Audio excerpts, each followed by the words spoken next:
முக்கியமான தகவல் பார்க்க போறோம் அப்படின்னு சொல்லி பாக்குறீங்களா? அதாவது இன்னைக்கு காலகட்டத்தில் சின்னவங்கல இருந்து பெரியவங்க வரைக்கும் டக்குனு ஹார்ட் அட்டாக் வருது. 10 நொடியில வந்து உயிர் பிரிஞ்சிருது. இந்த தகவலை கண்டிப்பா ஒருத்தரோடையாச்சும் நீங்க ஷேர் பண்ணுங்க. என்னன்னா ஆக்சுவலாக வந்து டேப்லெட் இருக்குன்னா நம்ம டக்குனு டேப்லெட் போடலாம். வீட்லேயும் யாரும் இல்லை, டேப்லெட்டும் இல்லை அப்படிங்கிற பட்சத்தில் நம்ம என்ன பண்ணணும் அப்படின்னு சொல்லி பார்த்தீங்கன்னா, உங்களால் முடிஞ்ச வரைக்கும் நல்லா அழுத்தி இரும ஆரம்பிங்க. நல்லா நீங்கள் காஃப் நல்லா இருமுறப்போ வந்துட்டு என்ன ஆகும் அப்படின்னு பார்த்தீங்கன்னா, உங்கள் இதயம் வந்து ஸ்டாப் ஆக போகிறது வந்து துடிக்க ஆரம்பிக்கும்.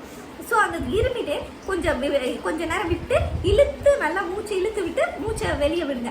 அப்படி விடுறப்போ வந்து உங்கள் நுரையீரலுக்கு ஆக்சிஜன் சப்ளை வந்து அதிகமாகும். ஸோ இது வந்து நான் வெளியில் படித்தது தான். ஸோ எனக்கு பிடிச்சிருந்துச்சு, இதை உங்களோட ஷேர் பண்ணணும்னு தான் பண்ணுறேன். ஸோ இந்த மாதிரி நீங்கள் தொடர்ந்து பண்ணிக்கிட்டே இருக்கிறதுனால ஹாஸ்பிட்டல் போகிற வரைக்கும் உங்களோட இதயம் வந்து ஸ்டாப் ஆகாமல் தடுக்கும். ஸோ நீங்கள் வந்து யூஸ்ஃபுல் அண்ட் என்டர்டைன்மெண்ட் வீடியோஸ்க்கு மறக்காம நம்ம சேனலுக்கு ஒரு லைக் பண்ணி சப்ஸ்கிரைப் பண்ணிக்கோங்க.